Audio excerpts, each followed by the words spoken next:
What's going on, guys? Welcome to another episode of Bro History. It is Henry Zamota and Danny Abdeljabbar. Welcome back, my good friend. Yo. Again, thanks so much for joining us. This is kind of an emergency episode. That's right. We are disappointingly enough, is that a word? Disappointingly? Yes, Okay. That's a word. Okay, perfect. Trump has vetoed the war powers resolution once it hit his desk, or I'm not sure exactly when it hit his desk. I think it hit his desk a couple days ago, but he has vetoed it nonetheless. Not really surprising at all because he said that he was going to be doing that.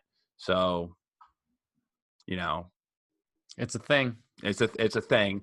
But his response on the veto, the official White House response, is that this resolution is an unnecessary, dangerous attempt to weaken my constitutional authorities, endangering the lives of American citizens and brave service members, both today and in the future, Trump said in the veto message.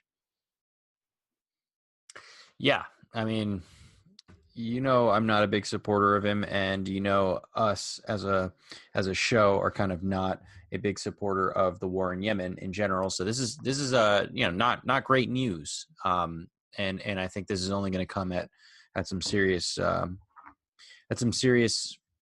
death tolls on the Yemeni part.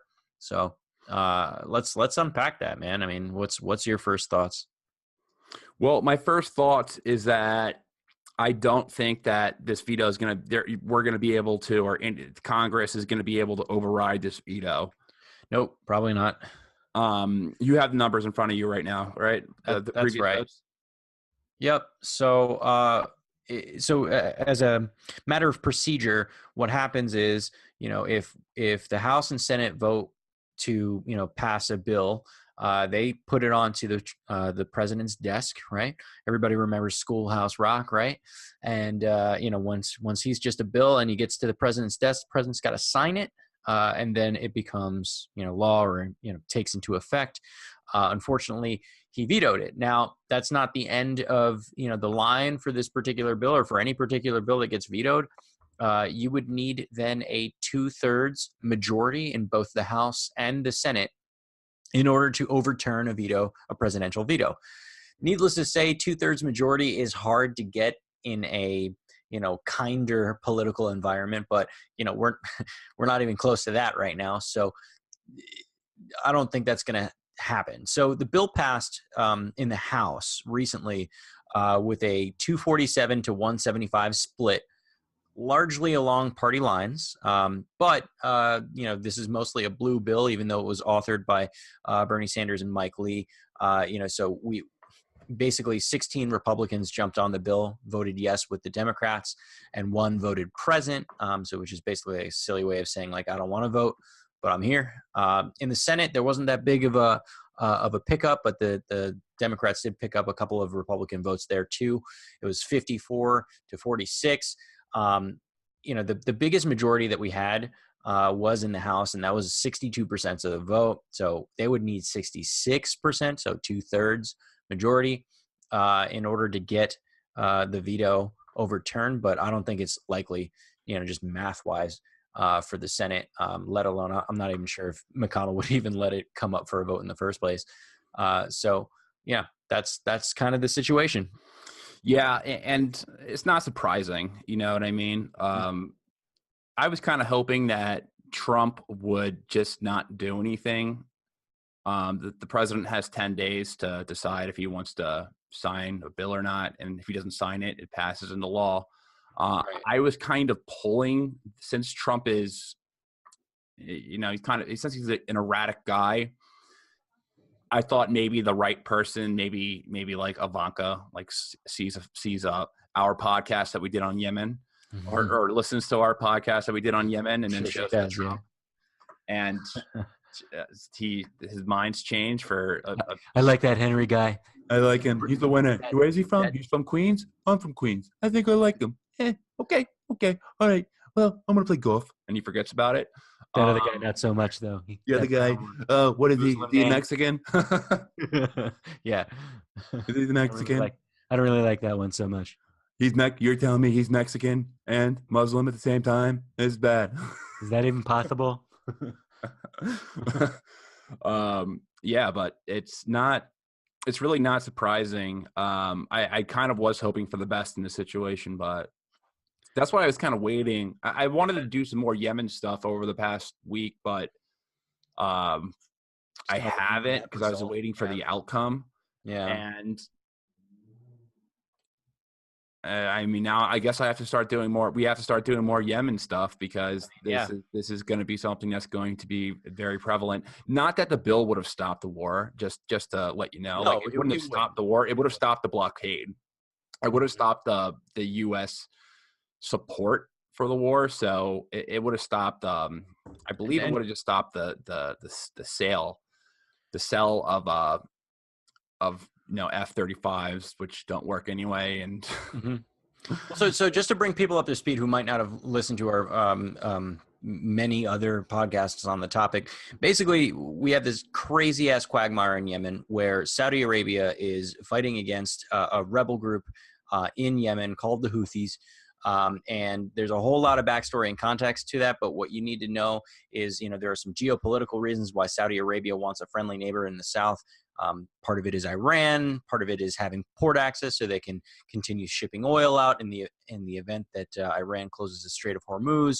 And also, nobody likes uncertainty on their doorstep. So basically, they started a crazy ass war, and what has resulted in is just hundreds of thousands of people have died, mostly on the Yemeni side. We have biggest outbreak of cholera, biggest outbreak of famine. It's absolutely terrible. People are dying like every day, all the fucking time. And basically the U.S. hasn't been, helping Saudi Arabia with like boots on the ground. However, we have been helping them with military aid in the form of weapons and weapons sales, but also we've been helping them with basic tactical intelligence. So we're using our satellites to tell them where and when to bomb. We've even flown sorties, and that's basically like hopping in the jet with them and teaching them what's what about how to bomb shit on the ground, because we have a lot of experience in that. And the whole bill came up that was authored by Mike Lee, Republican, and Bernie Sanders, Independent, was basically, we need to stop helping them do this fucked up war because it's literally none of our business and it's costing us a lot of money, and also it's an atrocity. It's a human rights disaster. And what should have been like a no-brainer bill met quite a bit of opposition throughout, its lifespan. I know that, Henry, you can probably speak more to this because you know a little bit more about it, but there was some language that was introduced into the bill that was kind of irrelevant and was used as like a linchpin to stop the bill altogether. Maybe you can talk a little bit more about that because that's not my area of expertise there. Yeah, well, so they tried pushing a bill through the House, and what happened is that they had the votes. Everything looked good to go, but they added some language about anti-Semitism, which just wasn't relevant to the War Powers Act or the War Powers Act, excuse me. And the bill, when the Senate got it, they were like, we can't work with this. So they had to do another vote, and it just delayed the process. Mm-hmm. There was rumors of the bill, that the resolution they recently passed, that same thing was going to happen, and they did add that type of language to it, but I guess it wasn't conflicting the War Powers resolution. However, it's still Trump vetoed it. So at the end of the day, you need to send that back, and you need to get 2/3 of the vote to override it. So it looks like it's not. This isn't going to stop, which sucks. Now, what is this? What are the greater implications? Like, that's like the better question to ask. Like, what does this mean in the future? Well, first, let's just unpack this. I think this is necessary. Right. Let's unpack that statement that they put out. Let's unpack the statement. So this resolution is unnecessary. It's an unnecessary, dangerous attempt to weaken my constitutional authorities, endangering the lives of American citizens and brave service members. All right. So, attempt to weaken my constitutional authorities. Well, unfortunately, the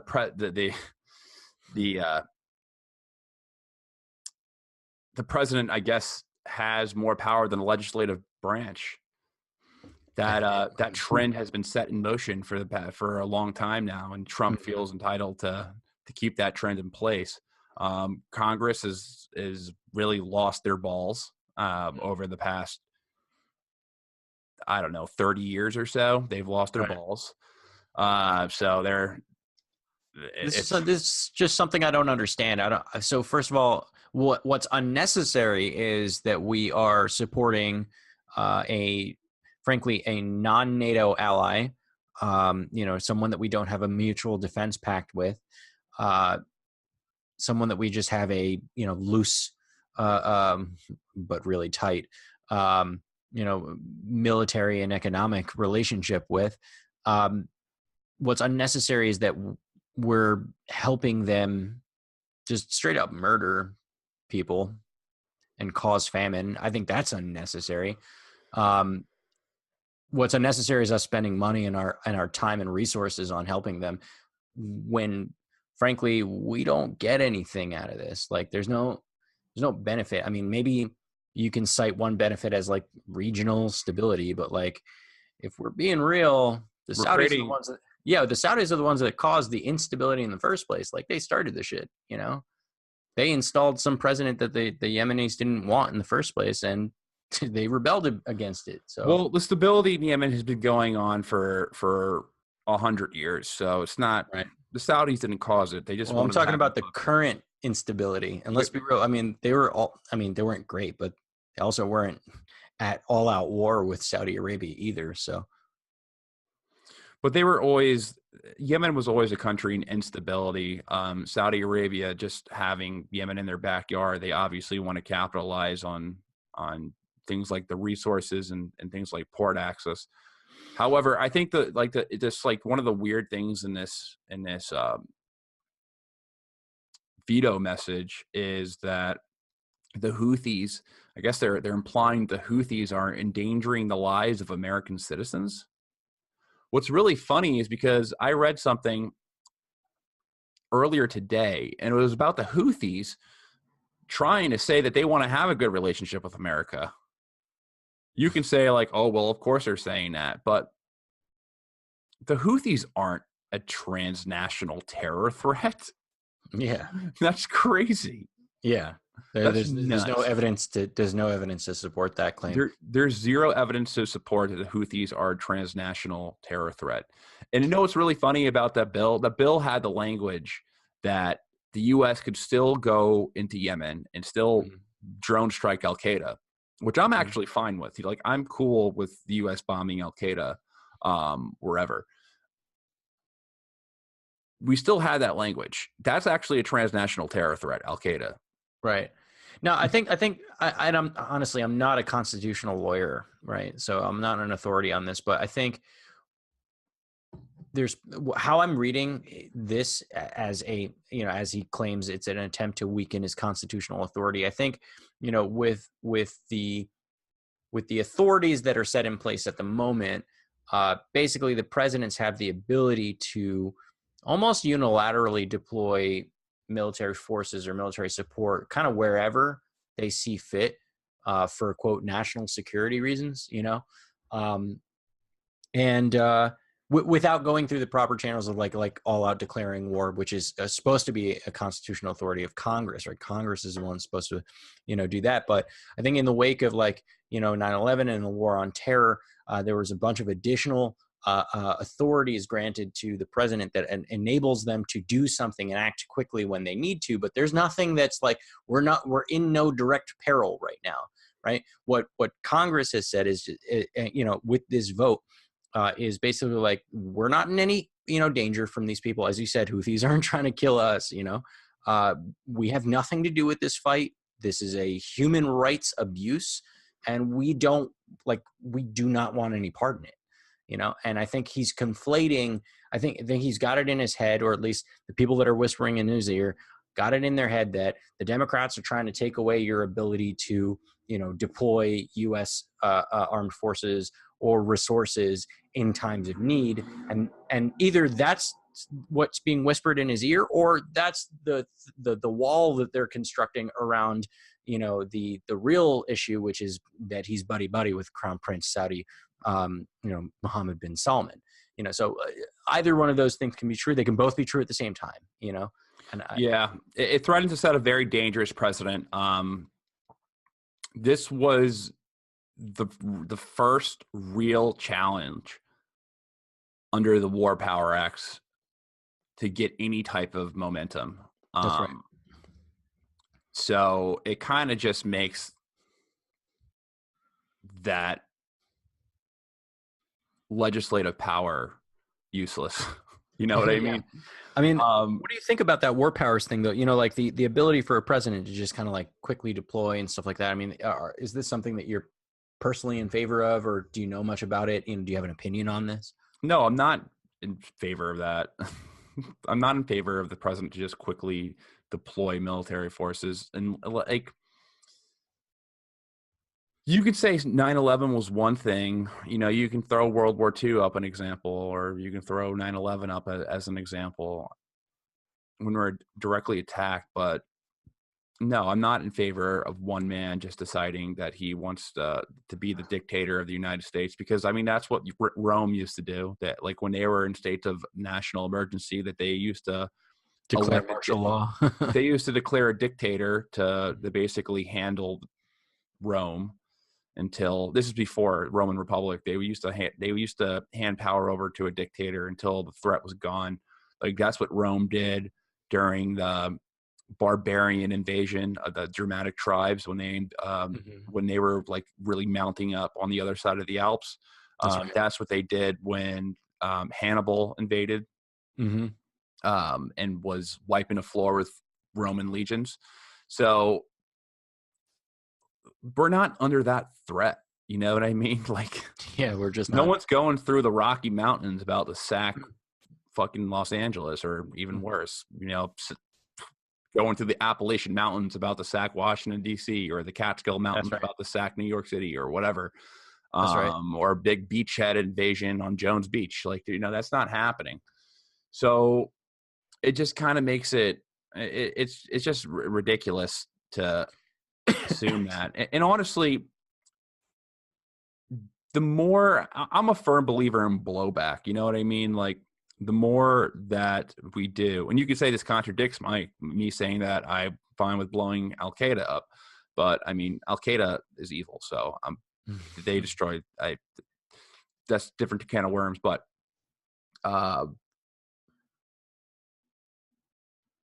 this just creates, I feel like this creates more insecurity, you know, the Yemenis don't see this. Yeah, they see this as a Saudi war, a Saudi coalition. The UAEs also, we need to call out the UAE as well, because they're just as involved as they don't get as called out as Saudi does. But they see this as an American war. That's why you see that kind of that kind of rhetoric that's coming from the Houthis, or that was coming from the Houthis. They were talking about potentially having peace, or saying that they want to get along with the United States over the past couple of days. I think I saw this in a Washington Post article. I want to find that. But yeah, the Houthis were saying that they want to find a way to have a good relationship with the U.S. Yeah, they do actually have some pretty aggressive rhetoric. They have that whole rhetoric of death to America, death to Israel type of thing going for. But that's just like just water under the bridge now. That happens when you bomb countries. When you when you support war in a country. While you pull that up, I think you know what I feel about this war powers thing is that, you know, I don't agree that one person should be able to unilaterally do those things, but I also think that we should have a little bit of flexibility for the president to be able to be like, hey, we need to mobilize some shit when we're in some amount of danger. Now, that's a slippery slope, and clearly I think President Trump is demonstrating that slope and how slippery it is, and how broad he can broad a brushstroke you can use to paint and say, no, this is my constitutional authority, I should be able to do whatever the fuck I want. But under both circumstances, I think that if you have a majority of both House and Senate that pass a bill to say, hey, we need to stop doing this shit, you can't just say, nah. You know what I mean? Like, I think that's a little ridiculous. I think it's like a reasonable president should step back and be like, okay, these are all of the human beings that were elected to represent the people of the United States. I am one of them. All of these people are telling me that we should stop. You should take that really seriously, but clearly he doesn't give a shit. So, if we're in no immediate peril, which we're not, and a majority of the House and the Senate says we should stop, and you're like, no, that's my authority, I can do whatever I want, then you just sound like a dick or a dictator, both. Well, let me actually read this. I found the article I was talking about. Cool. It's Fire it up. from VOA News, and I think this was in the Brookings Institute. If I don't want to misquote it, but this was syndicated. Let's see. So the title of the article is "Leader: Houthi Rebels Open to Relations with U.S." So they probably know to give a little more insight. They probably are aware that this bill is about to hit Trump's desk, so they're probably trying to get some good PR out of this. And the Houthis, I'll say it right now, the Houthis suck at PR. By the way, they're no ISIS. they're not. Well, no, they suck. ISIS was obviously good at PR for what they're trying to achieve, just fear and terror. The Houthis are like really, really bad at PR as far as like, just like Iran is. Iran's terrible on PR. Like you can't like you shitty can't animation with this subway with the Gaudier class submarine and shit. I'm not for like the aggressive policy on Iran, but like Iran sucks at their government really sucks. Like let's just be frank, their government does suck. So all right. U.S. congressional resolution. So U.S. lawmakers last week voted on a resolution forcing an end to U.S. military support for the Saudi-led campaign. In turn, the White House condemned the measure and warned it would harm U.S. relations with its allies in the region, including Saudi Arabia. Stupid. Abdullah criticized U.S. President Donald Trump's administration for supporting the Saudi-led coalition, blaming the Saudi government for a lack of peace resolution in Yemen. Quote, when we speak about the U.S., we don't only speak about the administration. We speak about the big U.S., the big continent of a political system and the people of the U.S., their Congress and the Senate, Abdullah said. Oh, I think I'm not reading the... I think I'm not adding to my case right here. I'm reading the wrong thing. Yeah, I'm actually reading something that contradicts what I just said. Cool. Keep going. All right. I'm looking for... Let me cherry pick the thing that helps support my argument. Confirmation bias. Yeah, well, whatever. I just read the wrong thing, but I read something about interviews going into... All right, so the Houthis suck at PR, obviously, but I don't think they're a transnational terror threat, nor do I think that there's that much backing from Iran, realistically.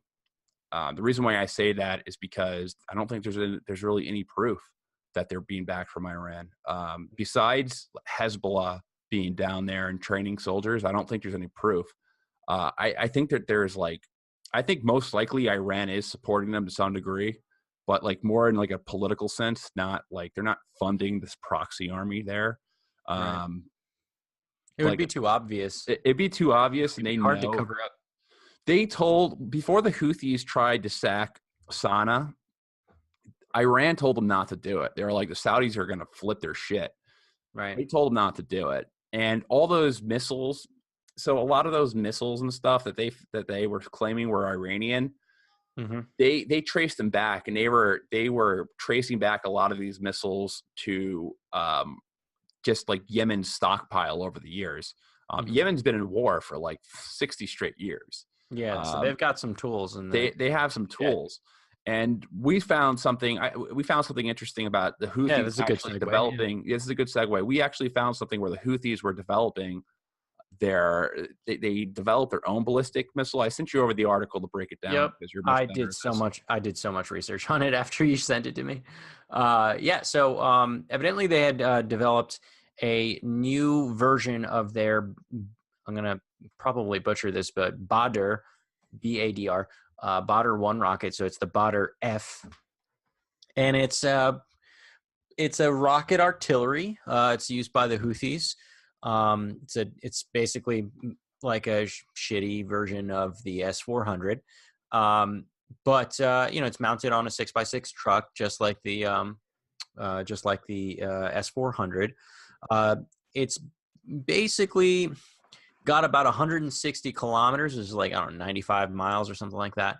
And it's got an accuracy within 3 meters or 10 feet.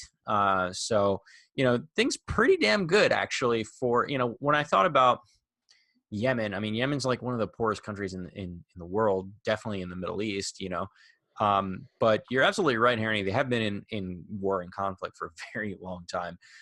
So they've definitely been developing some weapons. And you sent me over that article, and I watched the video of like a demonstration. I don't know if it was a demonstration or actually hitting some Saudis. That part was unclear to me. And also the video was in Arabic, so I don't read that shit.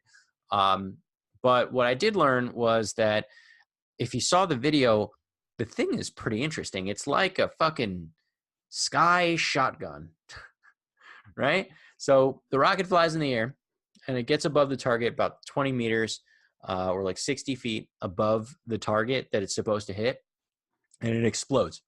And then it sends something like 14,000 pieces of shrapnel over a 350 meter or like, I don't know, 900 foot circle, and just basically like a frag grenade, or very much like, like a shotgun. You shoot it and it's got the buckshot and it just sprays everywhere. That's what this thing does, right? And then in the center, just the basic big part of the motor just hits with like kinetic force. So it's not like a big explosion per se. When I looked at it at first, I'm like, did that even work?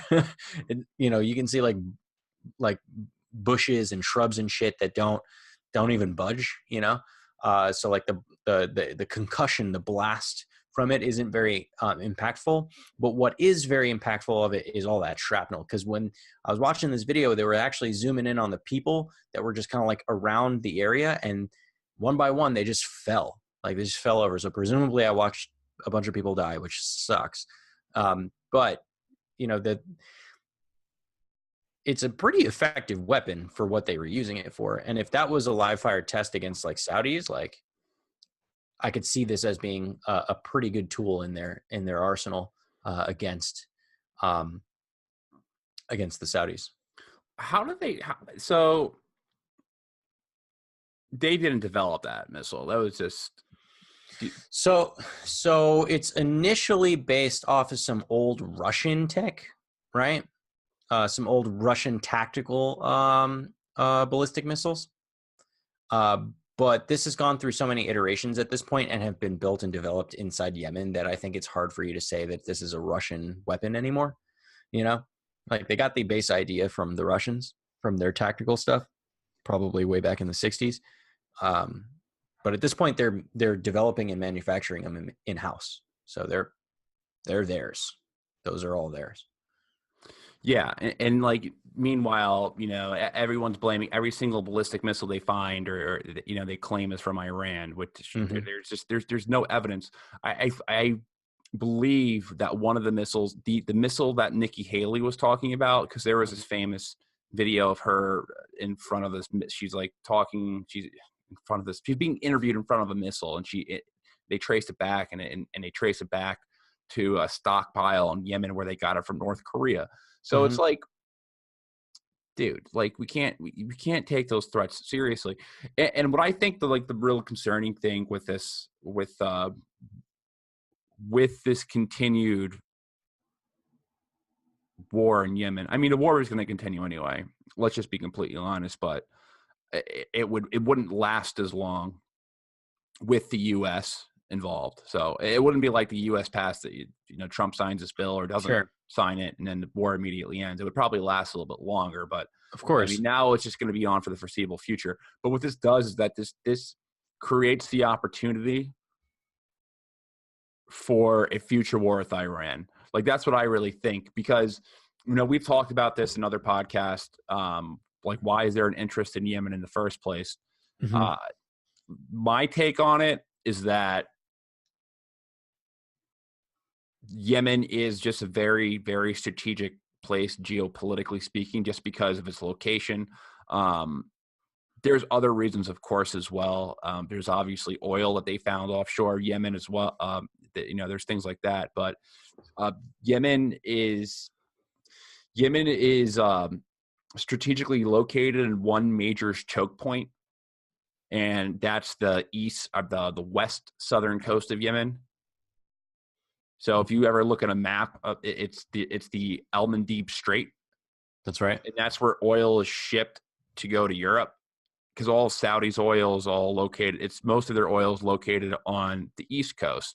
So when they ship, they either have to transport their oil to the Western ports, and they don't ship that much oil They out have of to the Western cross the ports. fucking desert, They have to basically. cross the desert, or they ship them out on their East Coast, and they go through the Deep Strait. And when they go out of the Deep Strait, they have to go. If they're going to Europe, then they'd have to go through that strait. If they're going to the U.S., then they'd have to, they obviously have to, they don't really need it that straight. But if it's going to Europe, they'd have to, it's a pain in the ass. But like, that's not even that big of an issue because Europe doesn't buy that much oil from Yemen, from Saudi Arabia, excuse me. Right. They get most of their markets that they're interested in is the East Asia markets, the East Asia. It's around 60% of their petroleum products are. And in order to get there, they have to go through which strait, Henry? They have to go to the Strait of Hormuz, and the Strait of Hormuz is that big pile of water that there always seems to be some type of conflict in. It's one of the most important straits in the entire world, and Saudi Arabia, all of their major ports are on the East Coast. That's where their oil refineries are as well. That's where their deep water port, their big oil tankers are. If there was ever a invasion of Iran, and I don't think there'd ever be a military invasion of Iran, because like everyone knows like the consequence of like if there were boots on the ground in Iran, it would just be a catastrophe. It'd like be crazy. There's been simulations of the war of U.S. military involvement in Iran, and each one has been really ugly. The outcome. So I don't think any president would ever risk that because it would just be like, yeah, we would win the war, but like it would be at the cost of 2,000, 3,000 soldiers, maybe even more, and no one wants to go through that. And not only that, but like all those bases in Iraq, all the bases across the Middle East, wherever there's a Shiite population, you can expect fucking militant Shiites. So we're not just talking about a war in Iran. We're talking about a global Middle Eastern war, to say the least. Right. Like you can even expect I bet you could expect fucking violence in the U.S. If there was ever a war with Iran, but the reason why Yemen is important because, I missed the point I was trying to make. If there was a war in Iran, they would do what they did in Syria type of thing, where they would fund groups like MEK or probably most likely the Arab groups in Iran. Mm-hmm. Because the Arab groups in Iran, where they're located, they're the areas with a lot of oil. So I think that they would just try to foster ethnic division and try to do what they did in Syria to create like an internal civil war. That would be like the game plan as far as a military intervention in Iran. Mm-hmm. At least that's just like what my immediate thought is, because it was just give them any ideas, Henry. It would be too blood. I mean, no, dude, they're thinking about this already. Like, you think I'm the one? I'm not fucking like the brain, like the people, there's plenty of people who are way smarter than me, who are probably way ahead of me. And they probably have a full chalkboard and different ways to conquer Iran in so many different ways, funding MEK, Jandala, all these different groups. There's probably, there's different ways to nuke them. There's probably just, there's so many foreign policy papers on military strategy in Iran that they're way ahead of me. But I'm just saying that's what I would feel would be most likely, that we would do kind of a Syria deal. So I don't think Iran would obviously know that we're doing that. Assad knew that we were doing that. So Iran would probably understand that we were fostering a civil war or importing a civil war. So I think Assad would end up I think Iran would end up just closing the Strait of Hormuz as their only deterrent, because Iran doesn't have nukes. They don't have, they're not North Korea where they can just like take out one of our allies, in case shit hit the fan. I mean, I don't even know who they would take out. I guess either Riyadh or Jerusalem or something like that. But like they would I don't see them doing that because they don't have the means to do it, first of all. So their big deterrent is shutting down that strait. And if they shut down that strait, that would be a huge deal because it's the strait that has the most oil flow in the world. Like Saudi Arabia is still the biggest exporter of oil in the world, of petroleum products in the world. It would raise the price of oil up to a crazy degree. So it's a really big deterrent. So what Saudi Arabia needs to do is that they need to get a port in Yemen and south to bypass the Strait of Hormuz. Because if they don't have, so, you know, just look at Yemen in a map right now for everyone who's just listening. Like there's a map, there's the east and west coast, east coast, Elman Deep Strait. That's compromised.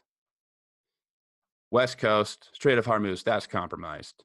So logically, you would put the port through a pipeline. You'd create a pipeline, you put it through the deserts of Yemen and go straight down into southern Yemen. Like that would be how you would bypass the Strait of Hormuz. So Saudi Arabia needs that port. They need that port access. Need that port, damn it. And that's one of the major issues. I think that's one of the reasons. Like, of course, there's more reasons than that. I'm actually reading a book by Issa Bloomy right now, and Issa Bloomy is an historian of the modern Middle East, and he has probably done the most work on Yemen as far as I've seen, as far as writing books and stuff. I'm like halfway through it. He brings up the port access issue, but he goes into deeper things about how Saudi Arabia is in like really bad debt right now, and how they're trying to kind of suck just like oil discoveries out of Yemen. So I need to finish that book and maybe actually even get him on the show. I reached out to him to discuss it. However, I think that's the immediate thing that affects the future of U.S. foreign policy in the Middle East. That Strait of Hormuz. Yeah, I mean, it's always been that way, I think, for the Strait of Hormuz. But just to bring this full circle, so we can come back to, you know, the main topic at hand. You know, I think that it's a little silly that that Donald Trump has vetoed this, because the way that we're looking at this, I mean, this doesn't feel America first right now. You know what I mean? America first. This doesn't feel very America first, because it feels like we're just placating, you know, the folks in the region. Why can't we just be like, yo, stop fucking around? You know, we forget that like we're the envy of the world here. You know, like why do we need to like kiss ass to them? They should be kissing our ass. You know, they should be doing. They should follow our lead. You know, and I think that President Trump is just leading us in the wrong path on this particular topic. Well, you know what? That's the power of lobbying, of foreign lobbies. They can get you to do stuff. Yeah. They can get you to do stuff that's not in our interest. And obviously Saudi Arabia is only one of those lobbies. Mm-hmm. Now, or Saudi has only one of those lobbies. There's lots of lobbies, some even bigger. Now, yeah, it sucks. I think the thing to take away from it, I've been active on Twitter. I started the Twitter, by the way, if you guys don't know about it, it's just Henry Zamota at Henry Zamota. The link will be in the description. I've been like tweeting just the number to call the White House a lot to veto it, to not veto, excuse me. And I don't want people who have gone out of their way to make that phone call to be like discouraged and not pursue that type of thing anymore, because you always got to try. And I can tell you that that's probably a more effective way to change government policy than to do the whole war for oil, meh, meh, meh, meh, meh, meh, meh. Like that's still, I think, the more effective way to try to change government. That, or just, electing good politicians. But there's like a very, very few, there's not really anyone who you can choose in the political field that runs on a policy of non-interventionism. The only person I can really think of is Tulsi Gabbard. And Bernie Sanders. I wouldn't even throw Bernie Sanders in there, man. I think Bernie Sanders now it is, but I don't think he has a good enough track record to say that he's a non-interventionist. Yeah, well, I think Tulsi Gabbard seems to be talking the talk right now. So he's been doing a pretty good job right now, but I'm just not exactly trustworthy of him. I'm trust Tulsi Gabbard. Tulsi Gabbard. Let's be grateful that he put his power, let's give him credit. Political power behind trying to get this shit stopped. So Danny, you're right. Let's give him credit. I don't want to shit on the guy when I think he did a good thing. Mm-hmm. He spearheaded the bill. So you're right. I'm not gonna bitch about him. But I don't know. I'm a fan of Tulsi Gabbard, as you know. So I just try to push my agenda. Dude, I can't wait for these debates, man. This is gonna be fun. I'm a fan of Tulsi Gabbard. I kind of just like she's been good on every foreign policy issue, and I really liked that she came out on the Assange issue. Like was there another can you name another politician who came out and defended Julian Assange? Defended Julian Assange? Yeah. Not in recent memory. Tulsi Gabbard is the only politician to come out and defend Julian Assange. Right. And you can correct me if I'm wrong, but I don't think I heard a word from anyone else who's running for president. There's been other politicians. I think Ro Khanna might have done something, but said something. I'm not sure if Rand Paul has. I feel like that Rand Paul definitely would have, but I didn't check on if he made a comment about Assange. But Tulsi Gabbard obviously is running for president, so she has that spotlight. She's the only person that I know of who's running for president who's defended Julian Assange. Trump didn't defend Julian Assange, and Julian Assange helped him get elected.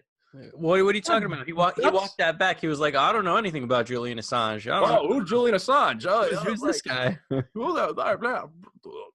that like one of the Backstreet Boys? Like, I don't know. Someone I did real estate with? Okay. No, I don't know. Like that. That's.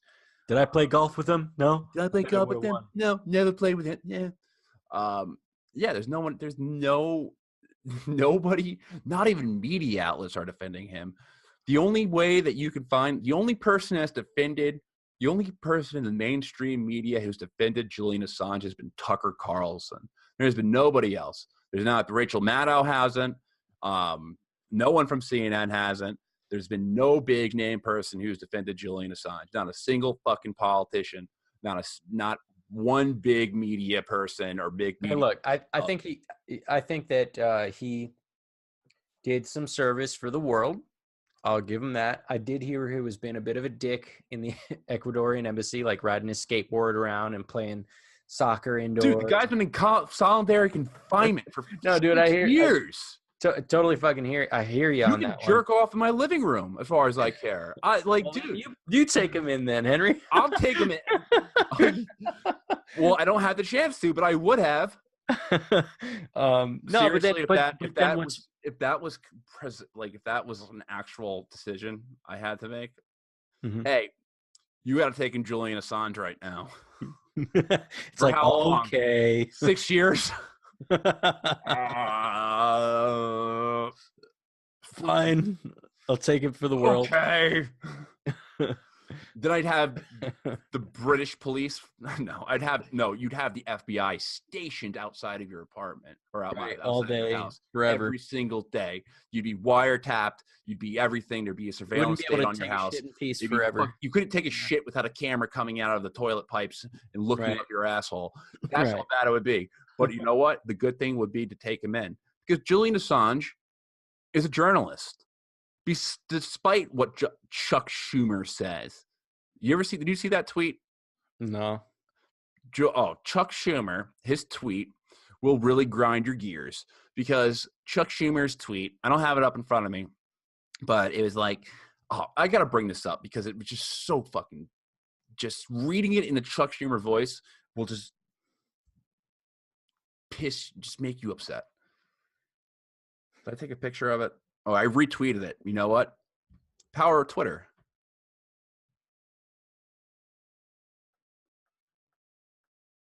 I did. I read this in the last podcast, but I want your reaction to this. Hit me.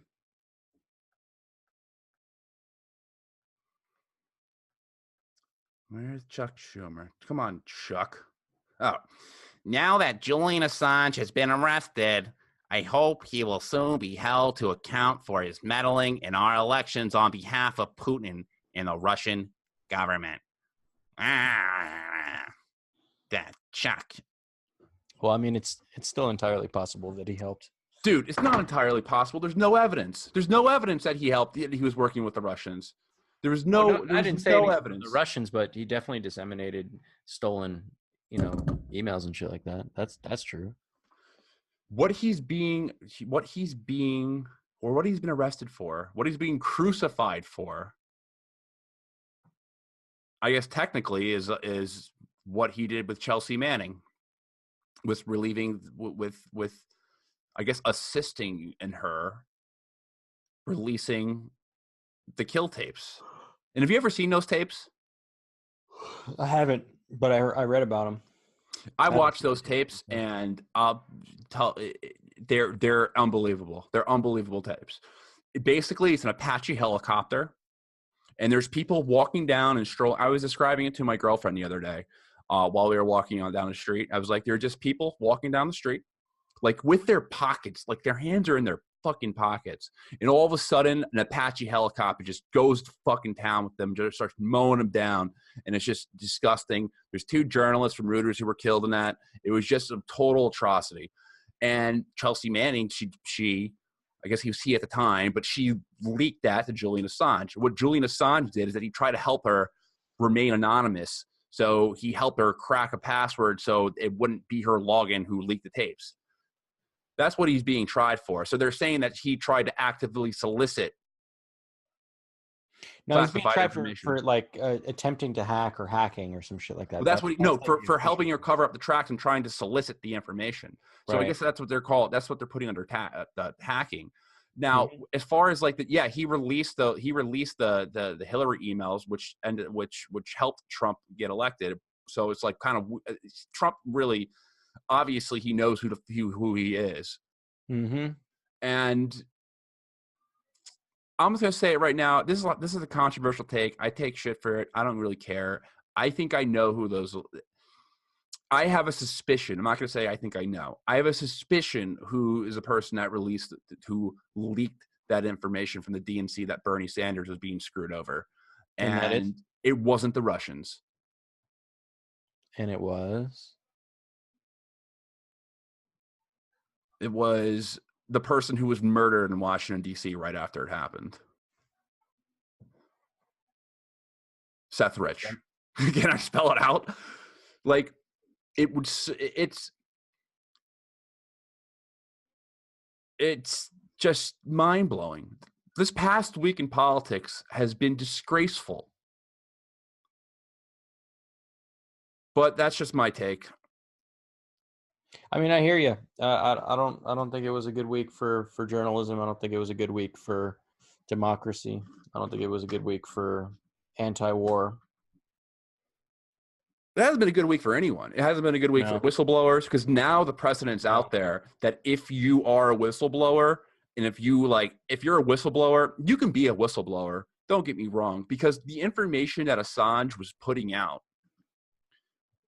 was classified, but what Assange's real crime was getting that information out to the masses, because there are other people who release that type of information. Like, there's a lot of publications that just are not WikiLeaks, who don't have the WikiLeaks like fame logo, right? Yeah, they don't have the wiki that we're doing journalistic work like that. Antiwar.com does stuff like that. Justin Raimondo is like a hardcore journalist who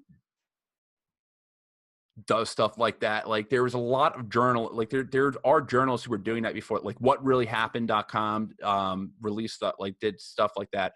What Assange did is that this is going to sound fucked up. This is going to sound kind of like messed up, but I think the reason why the Assange thing got so big is because it was kind of like a really juicy story at the same time. Like you have Bradley Manning, but now it's Chelsea Manning. So it's just kind of like an oddity. It's like, it's just this weird, odd story. And that's why it got. It was great for clicks. Yeah, it was really, really great for clicks. But it's unfortunate. It's like, it really sucks because it really, really makes future whistleblowers that much more hesitant to call things out. And that's a huge issue. Like that's a huge deal. Like they not only, all right, let's just take that aside. Let's just like not even talk about what he's actually being charged. He's being charged with. Let's not talk about Iraq. But like what he did, like the DNC leaks about them screwing over Bernie Sanders is if I was a Democrat, like this is coming from somebody from the libertarian point of view. If I was a progressive Bernie Sanders voter, I would just be furious. I would be so furious. I would never be able to trust the DNC ever again in any kind of capacity. That you intentionally screwed my candidate over. You try to say that you try to play the Jewish card. That's what they did. That was their strategy. They were going to play the Jewish card up on him. Jew. He can't. No, he's a Jew in the South, and he can't win. That's what that's what those emails were saying. And it's like, dude, you had this really big momentum with Bernie Sanders, and he was the more popular candidate out of Hillary Clinton. And right. He was even polling really well against Trump. Yeah, he was really polling well against Trump too at the time. They stopped that election. Like that's meddling in our democracy. You're saying that like so it's just like, in the words of Danny Jerson, we're through the looking glass, Alice. Yeah. We're through the looking glass. And Trump even thanked, he was like, oh, WikiLeaks, I love it. Yeah, release more information. Remember that? When he was like praising China, if you're listening. China, if you're listening. I hope you have Hillary Clinton's 30,000 emails.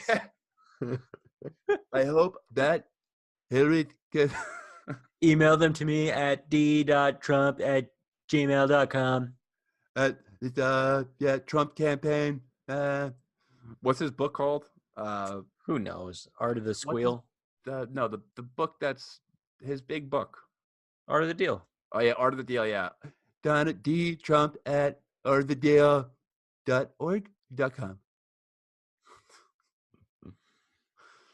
Sorry that led into a big Julian Assange rant, but there's not that many people speaking up for him, and it's really annoying.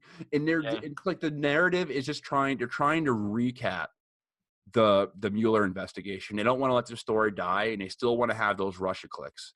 But it's just like I don't think anyone fucking believes it. Like I don't think anyone on the ground, like any normal person, is like, oh yeah, well like the person who probably isn't. I don't want to sound like coming from a high horse or anything like that, because I don't think being in the politics makes you like a better person or anything like that or smarter. But I think most people really aren't into politics, and they don't really pay attention to these issues. And it's easy to just like kind of paint that narrative that Julian Assange is like this diabolical James Bond villain who's like, you know how like in every single villain in every single action movie, there's like the bad nerd who's super dorky, but like hacks into like the building to turn the power off so the terrorists can get inside. And you know what I'm talking about? Yeah. I think in Die Hard, there was a guy like that. There's always like that's Assange. that's the narrative, that Assange is like that villain from a Die Hard movie who like hacks the computer system, gets into the mainframe, and then the neo-Nazi terrorists, they crash into and take over the building and start killing Wall Street brokers. Like that's the kind of That's the narrative on Julian Assange, that he's this evil genius type guy, but like, dude, he's just a fucking journalist. Like that's that's all he is. He tried to solicit sources. He solicited sources from his source. Like, he solicited information from his source. Like, if I was speaking to somebody, and dude, like, this applies to us. You know what I mean? Like, if I was talking to somebody and I was interviewing somebody who was a whistleblower, because I've interviewed people on this show who have been whistleblowers, and I asked them to come back on the show, would that be a crime? Would I be thrown in jail for that? The president is now set that we legitimately could. So it's a big concern for anyone who's in the alt media, if anyone's podcasting or anyone has a YouTube channel. Like, this isn't a joke. Like, this Assange thing. I don't know. The whole Yemen thing has got me wild up. Yeah, I hear you. Well, I think this is a good place for us to end it. You know, we'll be watching the news on this, and we'll see what ends up happening to Julian Assange, and I suspect that we'll be covering it again. Unfortunately, it sounds like we'll continue our coverage on Yemen for the foreseeable future because of obvious reasons, and hopefully, we start getting some better news out of something else. So yeah, let's end on a positive note, Danny. Yeah. What did you think of Game of Thrones? Fuck. Oh, it's so good, dude. It's so good. It was basically like a reunion episode, right? My favorite part was definitely just Bran sat in a chair outside all day for probably days. He was in that same spot for days. He was like, don't spoil it for people. We got to start our own Game of Thrones podcast. I already have a name for it, and I'm not going to say it out loud because of anyone who's a Game of Thrones fan who's thinking about podcasting will 100% steal it because it's such a good name. But I'll tell you right after this podcast. But I liked it. I will tell you the aftermath. All Sunday, I watched Game of Thrones, like all my favorite episodes of Game of Thrones, which is Battle of the Bastards. That's like probably number one. I liked Hard Home. Hard Home's up there. I liked The Door a lot. Just Hodor, yeah, and frankly, I liked any of the ones where Daenerys is naked. The first season, everything in the first. That's because you like Drogo. Yeah. Well, I'll tell you what. So I ended up doing like heavy. I was supposed to get ready to do a show on Monday, and I ended up releasing the Scott Horton interview that was on the YouTube channel a couple months ago, and hopefully you guys had a good reception on it. I know the audio quality wasn't perfect on it, but I hope you'll bear with me and appreciate the interview. Scott Horton is the best, by the way, but I got into a rabbit hole of researching ancient Valyria in Game of Thrones. Old Valyria? The Valyrian freehold. Dude, I have a book and a half. It's like this big. It's heavy as shit. It's got all of the old histories. I also have another book that's like the politics of Game of Thrones. So let's definitely explore this, offline. I think that could be like a fun, like side thing to do. But let's. I think we're at about an hour now. So let's wrap this up and see what we can come up with later. All right. Thank you everyone for joining us today. Make sure that you like, subscribe, rate and review the podcast. Thanks everyone again for rating and reviewing the podcast. And you can reach me on Twitter at Henry Zamota. You can find our YouTube channel, and you can also find the what else? Minds.com. Yes, Minds.com. And let me know feedback, anything. Thank you all for joining again. And I love you guys all, and have a great rest of the week until we join you again. Peace.